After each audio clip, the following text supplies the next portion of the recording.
I've tested now a lot of wheelbases over the last couple of years. Everything from budget-friendly 5Nm gear all the way up to 32Nm monsters that would just rip your arms off if you're not ready. But the Simagic Alpha EVO Pro 18Nm, this one caught me off guard. It's really powerful, smooth, and part of an extensive ecosystem, all while being priced competitively. So in this review, I'm going to take you through what's included, the setup, build quality, driving impressions in multiple sims, and where it stands in the market compared to the competition, and of course all the pros and cons. So by the end, you should have a good idea if the EVO Pro should be the next wheelbase in your setup.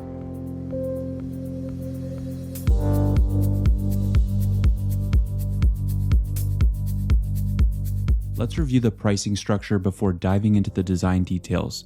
The new Simagic wheelbase lineup offers improved value compared to the previous models, with significant price adjustments across all variants.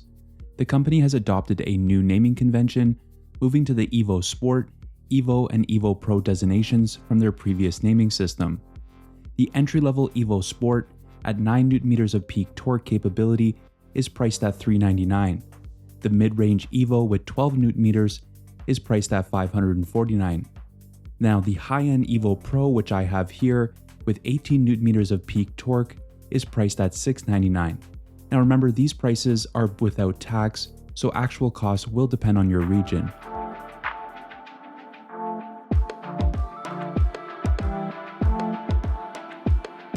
The EVO wheelbase has a modern streamlined look that stands out in the sim racing market. Compared to some chunkier options like the Moza R12 or Fanatec Club Sport DD, the EVO sits lower in height, which is a big plus for immersion since it allows your display to sit closer to eye level. While it's a touch longer than some competitors, the slim vertical profile makes up for it. Its shape and proportions bring to mind higher-end units such as those from Simicube, and the aluminum bodywork reinforces that premium feel. That said, not everything is metal here. The rear casing and front paneling are plastic, which is noticeable up close. Most of the time, the rear will be hidden behind your screen, but the plastic frontage does undercut the otherwise refined appearance. Overall, the EVO line bridges mid-range and premium territory, clean curves, a compact form factor, and a simple but attractive design that's just slightly let down by those plastic elements. The most eye-catching visual flourish is the customizable RGB light ring that surrounds the wheel shaft. RGB lighting in sim racing isn't new. Brands like Asetek and Thrustmaster have used it before, but Simagic's full ring design is striking in photos. But however, in practice, it really depends on your setup. Since the lights sit directly behind the wheel, much of it can be blocked from view depending on the rim that you're using. The colors are bright and do create a nice glow in a darkened room, and the ring can react to telemetry data, but if you rely more on haptics or dashboard displays, it doesn't really add much functionality in my opinion, since you really can't see it most of the time. Now, one of the more practical benefits is that Simagic kept the same mounting footprint as the original Alpha bases. That means upgrading is pretty painless. You won't need to re-drill or modify your rig.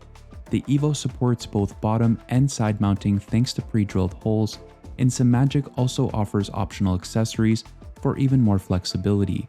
On my cockpit, installation was smooth and problem-free using their front mounting adapters, and this mounted to my same ASR Pro wheel deck. Simagic has also upgraded its quick-release system. Magnets have been added to the connection, improving stability and reducing the chances of wireless interference. While the traditional ball bearing locked method is still used for reliability, gold-plated contacts carry both data and power directly through the release, which means Simagic wheels can run cable-free. If you want to use third-party rims, the optional QRA USB adapter includes a built-in USB port and supports the common 70mm PCD pattern. Connectivity is an area where the EVO wheelbase really shines. While most bases give you a handful of ports, Simagic packs the rear with 2 full rows, 8 RJ connections plus 3 USB ports.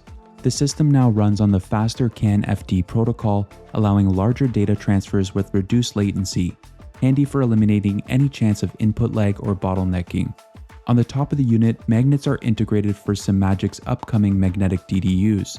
It's a clever design that lets you snap a dash on without extra mounts. The only downside is that the exposed contacts remain visible when not in use. Overall, from a design and build quality perspective, I think Simagic has done a good job keeping things tidy and minimal. The wheelbase has a very premium feel, however some areas for improvement include the use of plastic on the front panel and the RGB ring lighting, which while visually appealing feels more like a gimmick than a practical feature that I would actually use or rely on.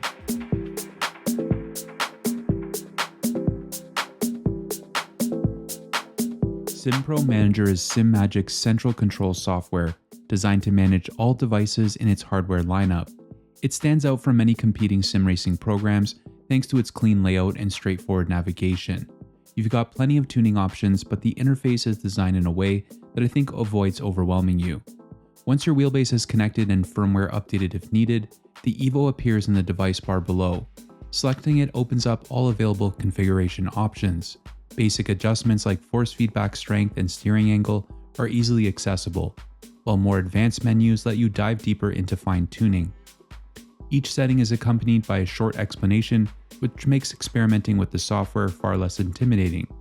One of the key settings I found was the filtering, which can decrease or increase the overall smoothness. Setting this too high will remove a lot of detail. I found either a setting of 1 or 2 worked best, with one offering a good balance between smooth feel while still maintaining detail and some harshness, which I prefer. For those who prefer ready-to-go setups, Simagic provides a wide range of presets tailored for different racing titles. These presets automatically adjust feedback parameters for each game, and you can also build and save your own and use these as starting points. Custom profiles can be tagged and organized, which makes switching between setups for different sims or cars quick and simple. And you can set these to switch automatically depending on what sim you're using, but not per car, unfortunately. Lighting controls are handled here as well. This software gives you detailed control over the RGB ring effects, whether you want them linked to telemetry, kept as a static color, or turned off completely. Telemetry settings are adjustable down to blink speed and color choice, letting you highlight only the alerts that matter while disabling unnecessary effects.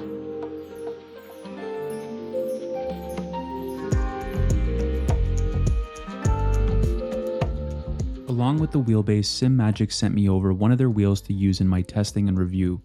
The FX turned out to be a real standout in testing. It looks really good in my opinion, and the dimensions and ergonomics make it equally at home across a wide range of sim racing categories. At 290mm wide and built with a carbon faceplate and housing, the wheel feels very compact, lightweight, and exceptionally solid.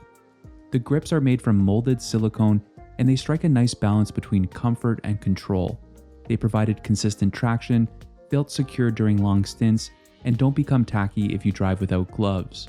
Now, one of the highlights is the paddle system. The main shifters, extra inputs, and dual clutch paddles I think are well constructed with precision and give off a very mechanical, confidence-inspiring click.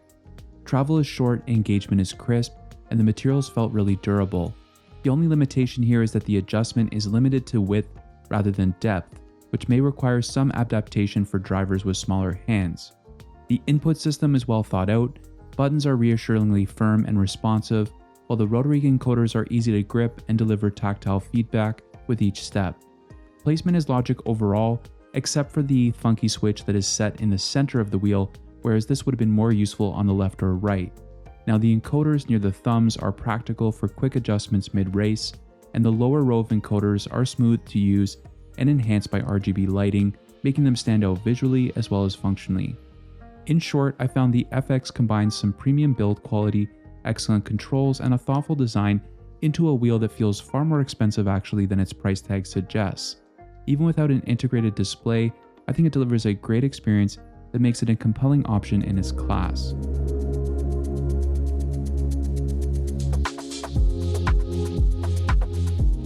Now, this is the area that truly defines any wheelbase, and it's clear Simagic has put a lot of work into refining the performance here.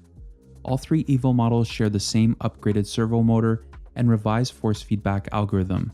The motor is designed with ultra-low inertia, which translates into faster response times and a smoother, sharper feel behind the wheel. Now, from the very first laps, the smoothness of the force feedback really stood out. Simagic's zero-cogging approach minimizes the kind of resistance or stuttering you sometimes feel when turning the shaft by hand. On track, that translates into fluid steering inputs and a natural sensation of movement. It shines the most in slower corners where precise progressive steering really matters.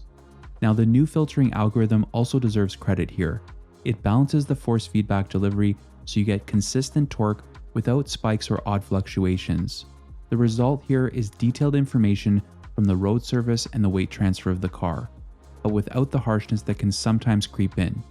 Though this smoothness could actually be seen as a negative, it can remove much of the harshness and details some people actually prefer. Now, in Simagic's iRacing eSport profile, which I found suited me pretty well, the default filter setting is 2, but I found turning it down to 1 provided the right balance of smoothness with a little more detail. There was a noticeably sharper feel to the wheel. Now, over the last few months with this wheelbase, there have been some changes, both good and bad. My first experience when I received it felt really great out of the box, but at some point Simagic released a firmware update that caused many people, myself included, to feel a significant difference. It felt as if there was some now baked-in smoothing going on, and the wheelbase was noticeably different and not in a good way. Simagic though was fairly quick to respond to feedback and released an update. And in this latest firmware that I'm running today, it feels much better. It's good to know they're listening, but like many products I review, things can change since my initial testing period, so keep that in mind. Now, accuracy and precision are further supported here by a 21-bit encoder, an upgrade from the earlier Alpha units, which allows for extremely fine input tracking. For those running iRacing, which is my sim of choice, the wheelbase also supports the 360Hz force feedback mode, giving you even more immediacy and response. Now, taken together, the detail, speed, and fluidity of the EVO's feedback, they are really impressive, especially now considering the price bracket of this wheelbase. It generally delivers a premium feel that makes it easy to forget this isn't one of the most expensive wheelbases available. Now, on the practical side, the cooling system performs very well. Even during extended sessions of several hours, the unit only gets warm to touch and never uncomfortably hot, even when running at higher torque levels. Now, at the end of the day, I did really enjoy driving with this wheelbase. It feels very natural and fun to use. I run the SimiCube 2 Ultimate wheelbase as my daily driver, which is a very high-end and obviously overkill base, but this EVO really impressed me with where it sits in the market. Part of me prefers the feel of the VRS DFP15, which I reviewed recently, but I wish it had a little more strength for using with heavier wheels. Now, the 16 to 8 Nm range is kind of in the sweet spot these days, and I think this wheelbase does a lot of things well and sits in a growing, well-developed ecosystem that's already very popular.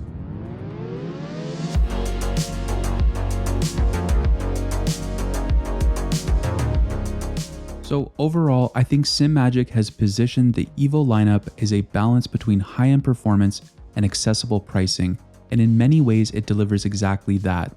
The combination here of refined force feedback, upgraded internals, and a clean compact design makes the EVO series a standout option I think in today's market. What really impressed me is how much performance you're getting here for the price.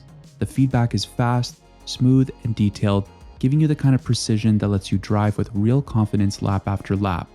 Now, while the RGB lighting effects won't be for everyone, it's easy enough to tone down or disable, and honestly, it doesn't really take away from the core experience.